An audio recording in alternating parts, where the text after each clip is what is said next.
नमस्कार दोस्तों, मैं डॉक्टर विष्णु शर्मा आपका तहे दिल से स्वागत करता हूं। अभी जो हम चर्चा करने जा रहे हैं दोस्तों, वह जो है आपकी चर्चा का जो विषय, उस विषय की बात करें तो वो है आपका मेवाड़ रियासत के बारे में चर्चाएं हम कर रहे थे। और मेवाड़ रियासत के बारे में जो चर्चाएं जो चल रही थी वो मैंने आपको चर्चा करते हुए रावल रतन सिंह तक मैंने बताया।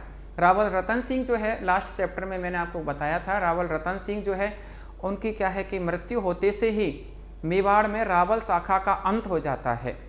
और रावल शाखा का अंत हो जाता है तो अब यहाँ पर जो इतिहास जो स्टार्ट होता है वह यहाँ पर मुस्लिम शासन जो है यहाँ पर स्टार्ट होता है चित्तौड़ पर। और मुस्लिम शासन की बात करें तो वह मुस्लिम शासन जो रहा है उसकी बात करें तो देखिएगा मित्रों, यहाँ पर 1303 से 1326 ईस्वी तक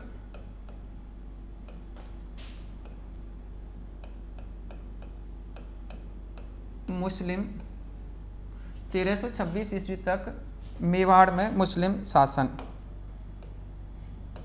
यानी यूँ कह लीजिएगा कि मेवाड़ का शासन तक, मेवाड़ का शासन, मेवाड़ का शासन क्या रहा था तो वो देखिएगा 1303 से लेकर के 1326 ईस्वी तक मेवाड़ का शासन किस प्रकार से रहा था और क्या रहा था तो वह देखिएगा। 1303 ईस्वी में यहाँ पर क्या होता है कि 1303 ईस्वी की जब बात है तो 1303 ईस्वी में यहाँ पर खिज्र खां यहाँ के जो है ये शासक बनते हैं। खिज्र खां जो है ये यहाँ के शासक बनते हैं। खिज्र खां की बात करें तो खिज्र खां जो है यहाँ के ये शासक जब बनते हैं खिज्र खां, तो खिज्र खां जो है ये आपके चित्तौड़ के संरक्षक के रूप में बनते हैं, राइट। चित्तौड़ जो है चित्तौड़ के संरक्षक, चित्तौड़ के संरक्षक जो है ये बनते हैं। और इस चित्तौड़ के संरक्षक की बात करें तो ये जो है आपके खिज्र खां जो है ये चित्तौड़ के संरक्षक के रूप में जो रहते हैं वह रहते हैं आपके 1313 ईस्वी तक। 1313 ईस्वी तक ये चित्तौड़ के जो है संरक्षक रहते हैं ये खिज्र खां। 1313 ईस्वी में क्या होता है कि अलाउद्दीन खिलजी जो है बीमार रहने लगते हैं। अलाउद्दीन खिलजी जो है ये बीमार रहने लगते हैं और बीमार रहने लगते हैं तो अब ये क्या है कि आपके 1313 ईस्वी में ये खिज्र खां चित्तौड़ छोड़ करके और ये दिल्ली चला जाता है। ये कहाँ चला जाता है? दिल्ली चला जाता है। दिल्ली चला जाता है, ये अपने पिता के बीमार होने के कारण ये जो है दिल्ली चला जाता है। और चित्तौड़ जो है इसका संरक्षक जो बना करके जाता है, यहाँ का संरक्षक जो बना करके जाता है वो आपके मालदेव सोनगरा को, मालदेव सोनगरा, मालदेव सोनगरा जो है इस मालदेव सोनगरा को यहाँ का जो है ये संरक्षक जो है बना करके जाता है। तो मालदेव सोनगरा जो है इस मालदेव सोनगरा को यहाँ का ये जो है संरक्षक बना करके जाता है। ये जो बात करें तो आपके यहाँ पर ये खिज्र खां जो है ये यहाँ का जो है ये मालदेव सोनगरा को यहाँ का ये संरक्षक जो है बना करके चला जाता है। ठीक है, तो अब ये मालदेव सोनगरा कौन थे आप ये कहेंगे। अब तो देखिएगा मालदेव सोनगरा की बात करें तो मालदेव सोनगरा जो थे ये आपके कानड़ देव के, कान्हड़ देव, अब उसको याद कीजिएगा, मैंने आपको कानड़ देव बताया था तो उसके जो भाई थे उनका नाम था मालदेव, तो ये वही है मालदेव सोनगरा। तो कानड़ देव के ये भाई थे, ये जो बात करें तो आपके मालदेव सोनगरा। तो इसको यहाँ का संरक्षक बना करके और ये जो है आपके कहाँ लौट जाता है? दिल्ली लौट जाता है। कौन? खिज्र खां। और दिल्ली लौट जाता है तो ऐसा मानते हैं कि अलाउद्दीन खिलजी की 1316 ईस्वी में जो है इनकी क्या हो जाती है? मृत्यु हो जाती है। 1316 ईस्वी में इनकी मृत्यु हो जाती है। ये जो बात करें तो अलाउद्दीन खिलजी जो है इनकी, अब 1316 ईस्वी में अलाउद्दीन खिलजी की क्या हो गई थी? मृत्यु हो गई थी। तो अब इनकी जो है मृत्यु हो जाती है और इनकी मृत्यु जब हो जाती है तो अब यहाँ पर क्या होता है कि ये जो है अब यहाँ पर आपका ये जो चित्तौड़ का जो ये शासन जो चल रहा था तो मालदेव सोनगरा संभाल रहे थे। इधर क्या होता है कि आप उसको याद कीजिएगा, आप सिसौदा गांव को, सिसौदा गांव जो है इस सिसौदा गांव को याद कीजिएगा। सिसौदा के यहाँ पर वो दो जागीरदार बचे थे, एक का नाम जो है अरी सिंह, एक का नाम तो मिलता है अरी सिंह और एक का नाम मिलता है अजय सिंह। अरी सिंह और अजय सिंह, अरी सिंह और अजय सिंह। अरी सिंह और अजय सिंह जो हैं ये दोनों के दोनों जो है ये चित्तौड़ जो है यहाँ के ये जो है आपके चित्तौड़ जो स्थान जो पड़ता है ये यहाँ के जो है आपके ये सिसोदा यहाँ के जागीरदार थे। तो इन दोनों ने क्या किया कि इन दोनों ने मिलकर के और इस मालदेव सोनगरा को परेशान करना प्रारंभ कर दिया था। इन्होंने देखा कि भाई ये तो हमारी जागीर रही है, यहाँ पर ये कैसे बन गया, क्योंकि आपको देखेगा वो क्षेम सिंह और राहब सिंह दो शाखा आपको ध्यान होंगी, तो वहाँ से वो शाखाएं चली आ रही थी। वो सिसोदा गांव की ये जो है राणा शाखा के नाम से चली आ रही थी, राणा लगाते थे अपने नाम के आगे। तो ये राणा जो है यहाँ पर ये राणा शाखा जो है चली रही थी सिसोदा गांव में।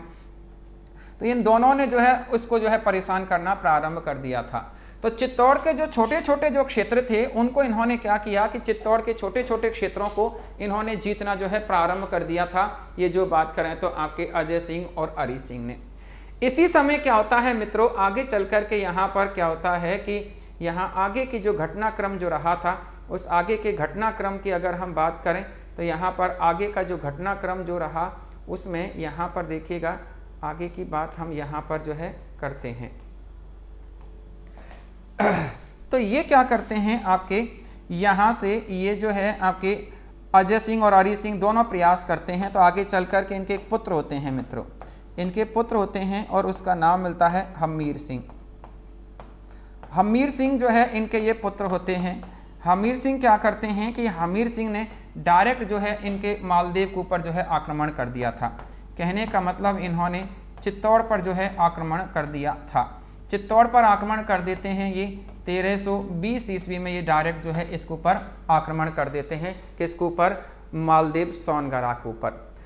जब ये हमीर सिंह जो है ये मालदेव सोनगरा पर आक्रमण करते हैं तो मालदेव सोनगरा इनके साथ में क्या कर लेता है मित्रों, समझौता कर लेता है। देखिएगा इधर हम बात कर रहे हैं हमीर सिंह, या आप ये जो है राणा तो लगाते थे, तो राणा हमीर सिंह जो है ये और राणा हमीर सिंह ये क्या करते हैं कि आपके 1320 ईस्वी में 1320 ईस्वी में ये क्या करते हैं कि मालदेव सोनगरा पर आक्रमण कर देते हैं। मालदेव सोनगरा जो है इस मालदेव सोनगरा पर ये क्या कर देते हैं, आक्रमण कर देते हैं, राइट। तो मालदेव सोनगरा पर इन्होंने जो है आक्रमण कर दिया था ये 1320 ईस्वी में। ये जो बात करें तो राणा हमीर सिंह जो थे इन्होंने, तो 1320 ईस्वी में मालदेव सोनगरा पर ये जब ये आक्रमण करते हैं तो अब यहाँ पर क्या होता है कि ये जो है आपके मालदेव जो है इसके साथ में ये क्या कर लेते हैं, ये समझौता कर लेते हैं, इसके साथ में ये क्या कर लेते हैं, समझौता कर लेते हैं। और समझौते के तहत यहाँ पर क्या होता है कि ये मालदेव जो है ये अपनी पुत्री का विवाह, मालदेव अपनी पुत्री का जो विवाह है ये पुत्री का विवाह किसके साथ में कर देते हैं, इसके साथ में कर देते हैं, हमीर के साथ में। और दहेज के रूप में ये क्या दे देते हैं इसको, दहेज के रूप में ये जो है चित्तौड़ के 8 परगने दे दिए जाते हैं। 8 परगने जो है इसको दे दिए थे। परगने जो है उस जमाने में जिला जो होता था उसको परगना कहा जाता था। तो 8 परगने जो है इसको दहेज में दे दिए थे हमीर सिंह को, किसने, मालदेव सोनगरा ने। तो अब यहाँ पर हमीर सिंह को एक तरह से आधा चित्तौड़ प्राप्त हो चुका था, क्योंकि सिसोदा गांव की जागीर तो थी ही इसके पास में, और साथ में चित्तौड़ के 8 परगने और मिल गए। तो आधा चित्तौड़ यूँ कह सकते हैं, आधा मेवाड़ इनके अधीन आ चुका था हमीर सिंह के। कालांतर में क्या होता है, आगे चल कर के यहाँ पर यहाँ क्या होता है कि ये जो है हमीर सिंह यहाँ पर इधर कर ही रहे थे। इधर बात करें तो आपकी बात पहुँचती है 1326 ईस्वी में। 1326 ईस्वी में इस मालदेव सोनगरा की क्या हो जाती है, मृत्यु हो जाती है मित्रों। क्या हो जाती है, मृत्यु हो जाती है 1326 ईस्वी में मालदेव सोनगरा की। इस समय इनके 2 पुत्र थे, इस समय इनके 2 पुत्र थे इनके, और 2 पुत्रों की बात करें तो एक पुत्र का तो जो नाम मिलता है वह मिलता है जैसा, या इसको जयसिंह करके जो है इसको पुकारा गया है, जैसा या जयसिंह करके इनको पुकारा गया है। और दूसरे का नाम था बनवीर। ये बनवीर एक और आगे आएंगे, वो वाले बनवीर नहीं, ये अलग जो है इनका नाम था यहाँ पर। तो जैसा और बनवीर इसके 2 पुत्र थे मालदेव सोनगरा के। मालदेव सोनगरा जो है, इस मालदेव सोनगरा के जो है ये 2 पुत्र थे। तो अब यहाँ पर ये जैसा जो है ये शासक जो है बन जाते हैं, या जैसा जो है ये चित्तौड़ के संरक्षक बन जाते हैं, चित्तौड़ के जो है संरक्षक जो है बन गए थे। संरक्षक बन जाते हैं चित्तौड़ के जैसा। अब ये क्या करता है कि हमीर सिंह ये देखता है कि अच्छा साला जो है ये संरक्षक बन गया, तो ये इसके ऊपर आक्रमण कर देता है, ये उसके ऊपर आक्रमण कर देता है, ये जो है हमीर सिंह जो है इसको चित्तौड़ को पूर्ण रूप से प्राप्त करने के लिए। तो ये जब इस जैसा के ऊपर आक्रमण करता है तो यहाँ पर क्या होता है कि जैसा यहाँ से भाग करके, ये तो यहाँ से भाग कर, ये यहाँ से भाग कर और ये कहाँ चला जाता है, दिल्ली चला जाता है, दिल्ली चला जाता है। और दिल्ली जो है बात करें तो वो मोहम्मद बिन तुगलक की शरण में चला जाता है, मोहम्मद बिन तुगलक, इसकी जो है शरण में ये यहाँ पर चला जाता है। ये तो इधर बनवीर बचता है, तो बनवीर की ये जो है हत्या कर देते हैं, और बनवीर की हत्या करके और अब जो है चित्तौड़ पर किसका अधिकार हो जाता है, तो चित्तौड़ पर अब अधिकार जो हो गया था वह जो हो गया था हमीर सिंह का। तो चित्तौड़ जो है, चित्तौड़ पर अधिकार हो गया था, और ये अधिकार की बात करें तो ये चित्तौड़ पर अधिकार जो हो गया था ये हमीर सिंह का हो गया था। तो ऐसे करके 1326 ईस्वी में चित्तौड़ पर इसका अधिकार हो जाता है। कहने का मतलब चित्तौड़ में सिसोदिया वंश की स्थापना हो जाती है, और ये सिसोदिया वंश की स्थापना जो हो जाती है वो यहाँ पर ये जो है आपके हमीर सिंह ये करते हैं, यहाँ पर सिसोदिया वंश की स्थापना। तो सिसोदिया वंश की स्थापना जो की जाती है वह 1326 ईस्वी में की जाती है, सिसोदिया वंश की जो स्थापना की जाती है। और यहाँ पर ये चित्तौड़ पर जो है अधिकार कर लेता है हमीर सिंह जो है ये, और इस प्रकार से यहाँ पर देखिएगा ये इसको तो पराजित किया जाता है, जैसा को तो जैसा तो यहाँ से भाग जाता है। और बनवीर जो है ये यहाँ पर बनवीर की बात करें तो बनवीर जो था ये इनकी हत्या कर दी जाती है बनवीर की, और बनवीर की हत्या करके और ये जो है आपके चित्तौड़ का शासक हमीर सिंह जो है बन जाते हैं। तो ऐसा यहाँ पर ये घटनाक्रम रहा था 1303 से लेकर के 1326 ईस्वी तक। मैंने आपको बताया कि 1303 ईस्वी में यहाँ पर क्या हुआ कि खिज्र खां जो है, जो कि खिजराबाद के नाम से चित्तौड़गढ़ जो है इसका नाम रख दिया था। तो खिज्र खां जो है, इस खिज्र खां की बात करें तो इस खिज्र खां जो है इसके यहाँ पर ये संरक्षक बना दिए जाते हैं, और खिज्र खां जो संरक्षक जो बना दिए जाते हैं उसके बाद में यहाँ पर इसका नाम जो है आपके खिजराबाद रख ही दिया था। तो संरक्षक रहते हैं 1313 ईस्वी तक वो संरक्षक रहते हैं। 1313 ईस्वी के बाद में यहाँ पर वो क्या होता है कि वो इसकी सुरक्षा वह आपके किसको संभला जाता है, इसकी सुरक्षा वो आपके जो है मालदेव सोनगरा को संभला जाता है। मालदेव सोनगरा जो थे वो मैंने आपको बताया कानड़ देव के भाई थे, उनको संभला जाता है वो। और फिर जो है 1313 ईस्वी में वो दिल्ली चला जाता है। 1316 ईस्वी में आपके अलाउद्दीन खिलजी की मृत्यु हो जाती है। तो उस समय ये क्या करते हैं कि यहाँ के जो थे ये आपके सिसोदा के, वो जो मैंने आपको जागीरदार अरी सिंह और अजय सिंह, वो दोनों के दोनों मालदेव को परेशान करना प्रारंभ करते हैं। और मालदेव को जब परेशान करना प्रारंभ करते हैं तो फिर जो है ये क्या करता है कि आगे चल करके हमीर सिंह जो है वो डायरेक्ट जो है किसके ऊपर आक्रमण कर देता है, उस मालदेव सोनगरा पर आक्रमण कर देता है। और मालदेव सोनगरा उनके साथ में ये क्या कर लेता है, संधि कर लेता है, अपनी पुत्री का विवाह भी कर देता है।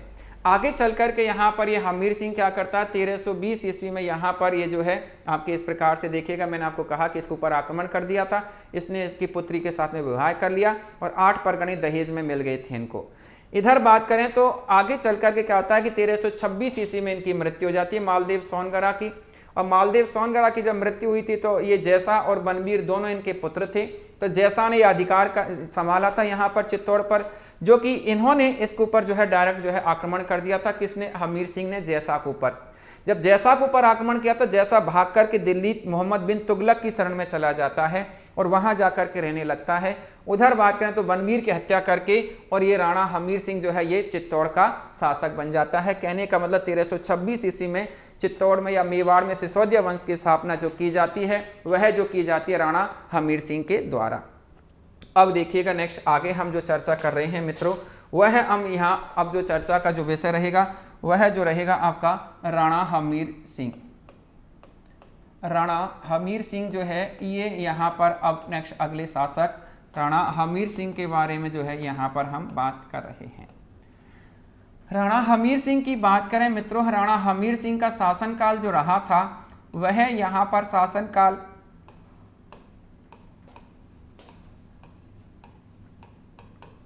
1326 से लेकर के 1364 ईस्वी तक इनका शासनकाल रहता है राणा हमीर सिंह का। तो सबसे पहली बात तो देखिएगा कि ये जो है आपके ये जैसा को पराजित कर मेवाड़ या आपका जो चित्तौड़ जो है ना, चित्तौड़ के शासक बने थे। मेवाड़ या चित्तौड़ के जो है ये शासक बने थे इस समय इनकी बात करें तो मेवाड़ या चित्तौड़ के जो है ये शासक जैसा को पराजित किया जाता है। जैसा दिल्ली भाग जाता है मोहम्मद बिन तुगलक की शरण में। इधर बात करें तो बनवीर की हत्या करता है। तो यहाँ पर ये जो है इन्होंने सिसोदिया वंश की स्थापना कर दी थी। तो ये जो है यहाँ पर 1326 ईस्वी में इन्होंने मेवाड़ में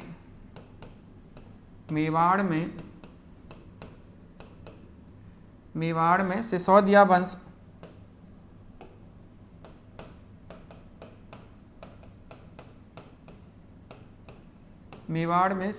वंश स्थापित किया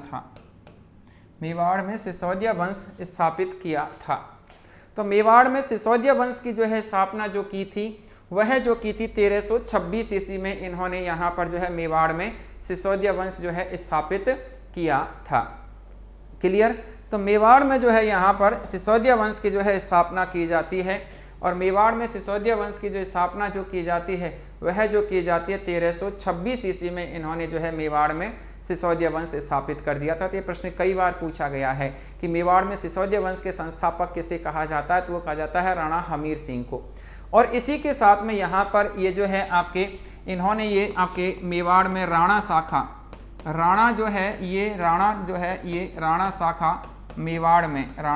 मेवाड़ में जो है ये प्रारंभ करने का जो है श्रेय इन्हीं को जाता है।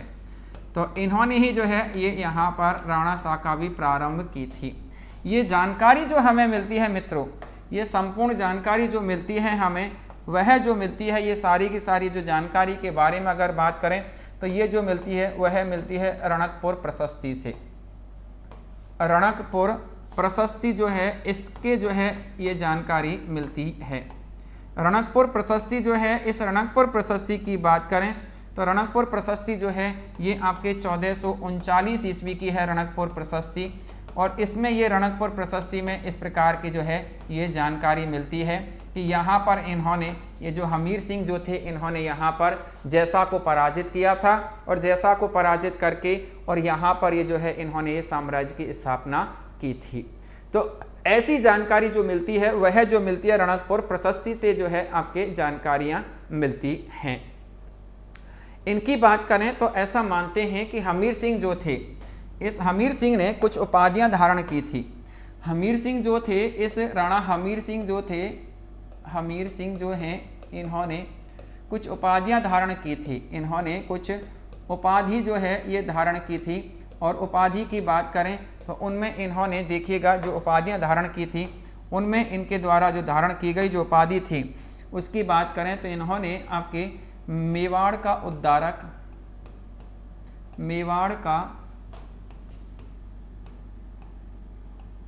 उद्धारक और इसके अलावा इनको विषम घाटी पंचानन।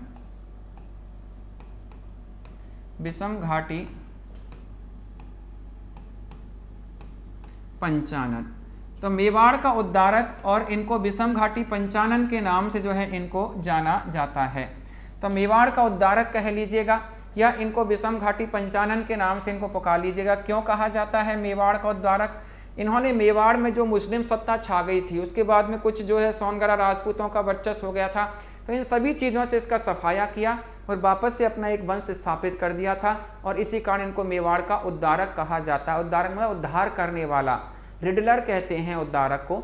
इसी प्रकार इनको विषम घाटी पंचानन का मीन्स जो होता है कि विषम परिस्थितियों में शेर के समान धारते हुए रहना।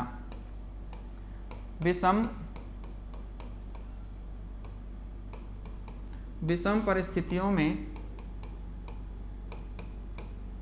शेर के समान शेर के समान दहाड़ते रहना। तो ऐसा जो है इनको यहाँ पर ये जो है कहा गया है, ये जो है विषम घाटी पंचानन, और ये जो है इनके नाम से इनको जो है पुकारा गया है। ये सारी की सारी जानकारियाँ जो मिलती हैं, वह जो जानकारी जो मिलती है वह मिलती है इनके कीर्ति स्तंभ प्रशस्ति, कीर्ति स्तंभ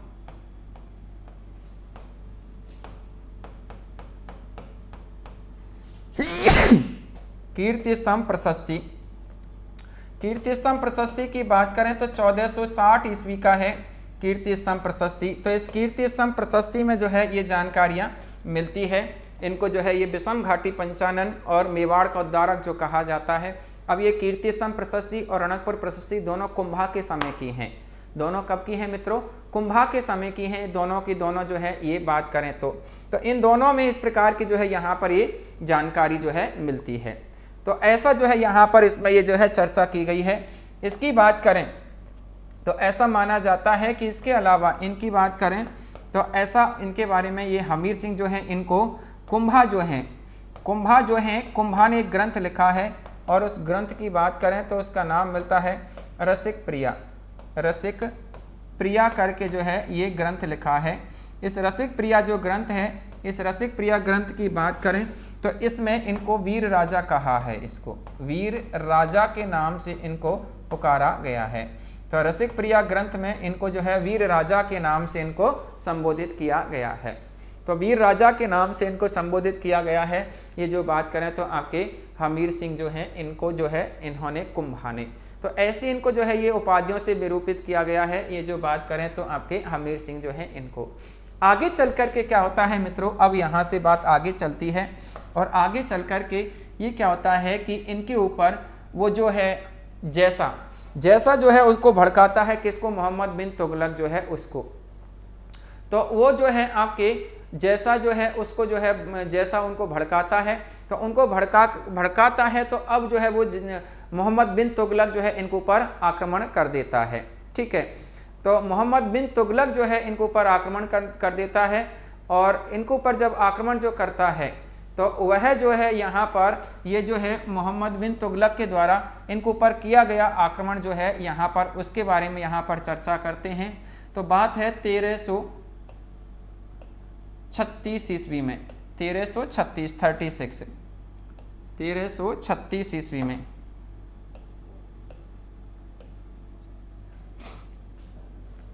1336 ईस्वी में क्या होता है कि एक युद्ध होता है जिसे सिंगोली का युद्ध कहा जाता है। सिंगोली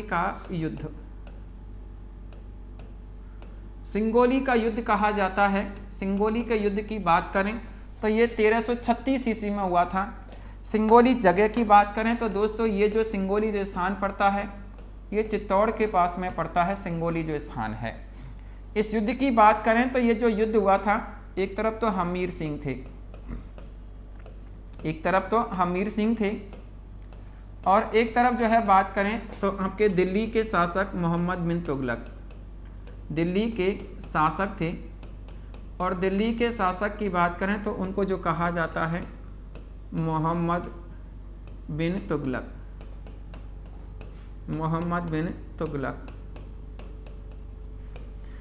बिन तुगलक जो है यहाँ ये जो है बात करें तो यहाँ पर इन मोहम्मद बिन तुगलक का जो साथ दे रहे थे वो जैसा थे, इनका साथ जो दे रहे थे वो जैसा इनका साथ दे रहे थे, या इनको आप जयसिंह के नाम से जो है पुकारते हैं, जिसने इसके यहाँ पर जाकर के शरण ली थी। तो ये इनका साथ दे रहे थे। यहाँ ये युद्ध होता है। युद्ध में जो विजय होती है वह हमीर सिंह की जो है विजय होती है। हमीर सिंह की यहाँ पर ये जो है विजय होती है इस युद्ध में। तो ऐसा रहा था ये सिंगोली का युद्ध, जो कि दिल्ली के शासक मोहम्मद बिन तुगलक ने जो है यहाँ पर ये जो आक्रमण कर दिया था। तो मोहम्मद बिन तुगलक ने यहाँ पर जो है ये आक्रमण कर दिया था, और मोहम्मद बिन तुगलक के आक्रमण के जो है समय यहाँ पर हमीर सिंह ने इस मोहम्मद बिन तुगलक को पराजित भी कर दिया था। तो ऐसा जो है ये सिंगोली का युद्ध रहा है। तो ये अपने जो है बहुत ही जो कह सकते हैं कि एक वीर योद्धा के रूप में साबित हो रहे थे। कौन? आपके हमीर सिंह जो हैं ये। अब हमीर सिंह ने क्या किया कि आगे चल कर के क्या करते हैं कि इन्होंने हमीर सिंह जो हैं इन्होंने आगे की बात करें तो हमीर सिंह ने क्या किया कि आगे चल कर के इन्होंने भीलवाड़ा के कोई राघव स्वामी करके व्यक्ति थे यहाँ के, इनको इन्होंने जो है पराजित किया था। इसके अलावा ईडर की बात करें, ईडर की बात करें तो ईडर जो पड़ता है वह जो पड़ता है गुजरात में इस समय, राइट। यहाँ के कोई थे जैत्रकर्ण, इनको जो है इन्होंने क्या किया, पराजित किया था। और इनको पराजित करके किसने, हमीर सिंह ने इनको पराजित करके और इस एरिया पर इन्होंने क्या किया कि अपना अधिकार कर लिया था। ये जो एरिया है इसके ऊपर, तो ये जो एरिया है इसके ऊपर इन्होंने जो है यहाँ पर ये जो है इसका अधिकार कर लिया था। ये जो बात करें तो आपके यहाँ पर ये जैत्र सिंह जो थे इन्होंने ये जो एक तो इस जैत्रकर्ण को हरा दिया था, एक राघव स्वामी को हराया और इस एरिया को जो है इन्होंने कहाँ मिला लिया था, मेवाड़ में जो है इन्होंने मिला लिया था। तो मेवाड़ में ये जो है मिला लेते हैं। यहाँ पर इसकी बात करें तो ऐसे इसी के साथ में ये क्या करते हैं कि आगे बूंदी जो है, बूंदी के जो है ऐसा माना जाता है कि ये बूंदी का शासन देवी सिंह को दिला देते हैं। बूंदी का शासन देवी सिंह जो है इसको जो है इन्होंने दिला दिया था। तो बूंदी का शासन जो है इन्होंने देवी सिंह को दिला दिया था। तो बूंदी का शासन देवी सिंह को दिला करके और इनके साथ में मित्रता जो है कर ली थी, देवी सिंह के साथ में। तो ऐसा इन्होंने किया था अपने साम्राज्य का विस्तार करते हुए। मित्रों, मैं आपसे ये कहना चाह रहा हूँ कि आपके जो थे हमीर सिंह ने अपने साम्राज्य का विस्तार किया और अपने साम्राज्य का विस्तार करते हुए इन्होंने क्या किया कि आपके भीलवाड़ा, इसके अलावा ईडर, इन क्षेत्रों को इन्होंने मेवाड़ में इंक्लूड कर लिया था इस समय। और इसके अलावा बूंदी जो है, बूंदी का यहाँ देवी सिंह को इन्होंने शासक बनवा दिया और इनके साथ में मित्रतापूर्ण इन्होंने संबंध स्थापित कर लिए थे। तो ऐसा यहाँ पर ये जो है इन्होंने ये चर्चा की थी। ये जो बात करें तो आपके यहाँ पर ये हमीर सिंह जो थे, इन्होंने हमीर सिंह के बाद में अब यहाँ पर जो शासक जो बनते हैं, हमीर सिंह के बाद में यहाँ पर जो शासक जो बनते हैं उस शासक की बात करते हैं मित्रों अब। और यहाँ पर वो शासक के रूप में जो सामने आते हैं वो आते हैं आपके क्षेत्र सिंह जो है ये आते हैं आपके सामने। क्षेत्र सिंह की बात करें तो क्षेत्र सिंह का शासनकाल मित्रों देखिएगा अब यहाँ पर जो है स्टार्ट होता है हमीर सिंह की मृत्यु के बाद में 1364 में इनका शासन स्टार्ट हुआ था, जो रहा था 1382 ईस्वी तक जो है इनका शासनकाल रहा था। सबसे पहली बात तो ये जो हैं आपके ये हमीर सिंह के पुत्र थे। हमीर सिंह जो है इनके पुत्र थे, हमीर सिंह के पुत्र थे। हमीर सिंह के पुत्र थे।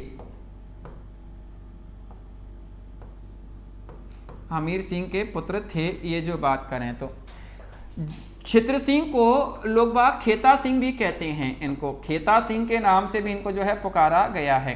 तो क्षेत्र सिंह कह लीजिएगा या खेता सिंह कह लीजिएगा, राणा सबके लगा हुआ है अब इसके बाद में। तो राणा खेता सिंह या राणा क्षेत्र सिंह के नाम से इनको जो है जाना जाता था, जो कि हमीर सिंह के ये पुत्र जो है कहलाते हैं। इनकी बात करें तो मित्रों देखिएगा ये जो है आपके यहाँ पर ये जब शासक बनते हैं तो ये भी अपने पिता के पद चिन्हों पर चले थे और पिता के पद चिन्हों पर चलते हुए इन्होंने साम्राज्य का विस्तार किया था।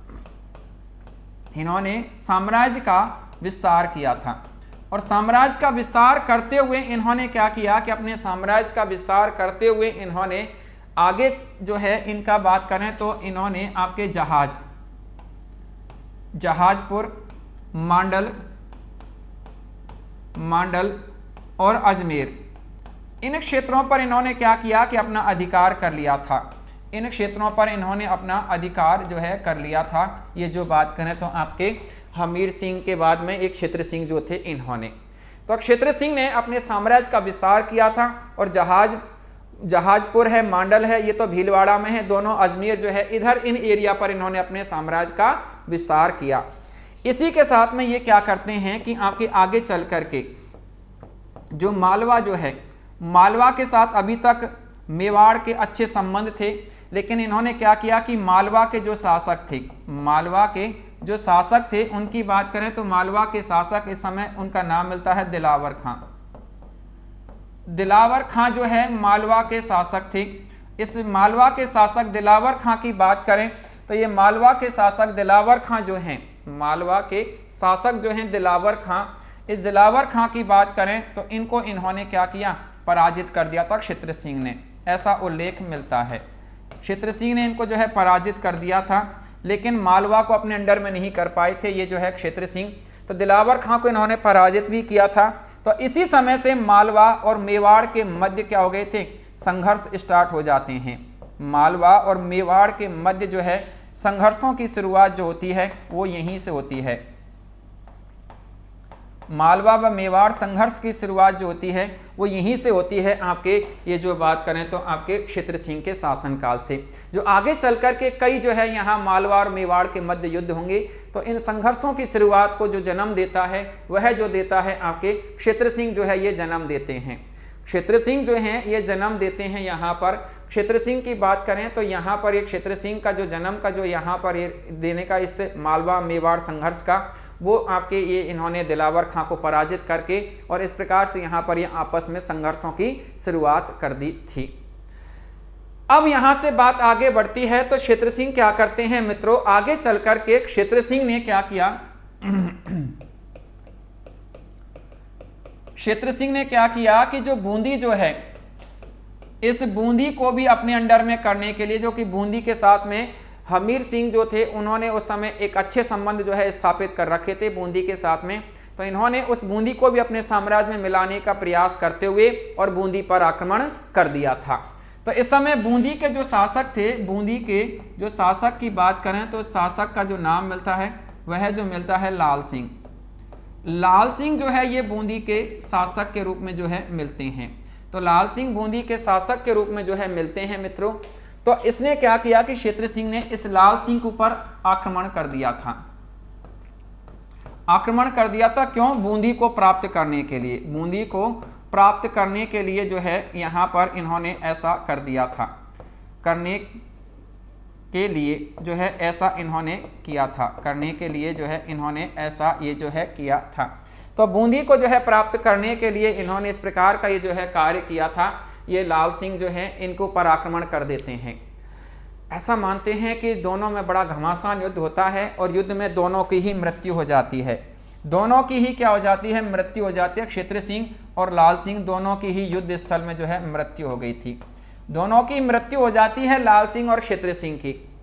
अब इधर तो लाल सिंह के मरने के बाद में इधर बूंदी को जो संभालने के लिए जो आ गए थे उनका नाम मिलता है कुंभाहाड़ा। ये तो कुंभाहाड़ा जो है ये तो इन्होंने तो बूंदी को संभाला। इधर क्षित्र सिंह की मृत्यु के बाद में मेवाड़ को संभालने के लिए जो आ गए थे वो आ गए थे लाखा। कौन आ गए थे? लाखा, राणा लाखा के नाम से जिनको आप लोग जानते हैं। तो राणा लाखा जो है ये क्षित्र सिंह के पुत्र थे। ये इधर जो है इधर जो है मेवाड़ को संभालने के लिए आ जाते हैं।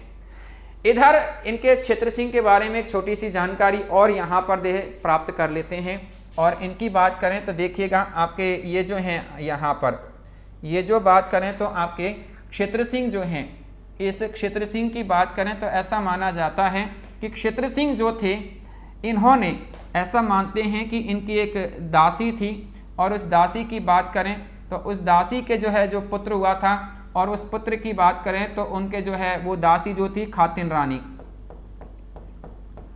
खातिन थी तो उसको खातिन रानी के नाम से जो है पुकारा गया है। इस खातिन रानी के जो पुत्र थे, एक का तो नाम मिलता है चाचा, क्या नाम मिलता है? चाचा, और एक का नाम मिलता है मेरा। ये इसके दो पुत्र थे। खातिन रानी के लिए इन्होंने महल भी बनवाया था। तो एक महल बना हुआ है चित्तौड़ में, चित्तौड़गढ़ जो दुर्ग है वह चित्तौड़गढ़ दुर्ग में एक महल बना हुआ है और उस चित्तौड़गढ़ दुर्ग में जो महल बना हुआ है उसको खातिन रानी का महल कहा जाता है। और वह जो खातिन रानी वो किसकी थी? क्षित्र सिंह की थी। तो ये भी यहाँ पर इस क्षित्र सिंह की उपलब्धियों में जो है ये रहा है। तो ये भी जो है क्षित्र सिंह की उपलब्धियों से जो है भरा हुआ ये यहाँ पर ये जो दौर रहा है। तो क्षित्र सिंह जो है बात करें तो मैंने आपसे कहा कि इस प्रकार से क्षित्र सिंह लाल सिंह के साथ में युद्ध लड़ते हुए मारे जाते हैं। इधर अब जो है लाखा जो है ये बन जाते हैं यहाँ के शासक। लाखा जब शासक बनते हैं मेवाड़ के, तो इन्होंने कसम खा ली थी कि जिसकी वजह से मेरे पिता की मृत्यु हुई है, जिसकी वजह से मेरे पिता की मृत्यु हुई है, उसको मैं पूर्णतः जो है नष्ट कर दूंगा। ऐसी जो है इन्होंने क्या खा ली थी, कसम खा ली थी।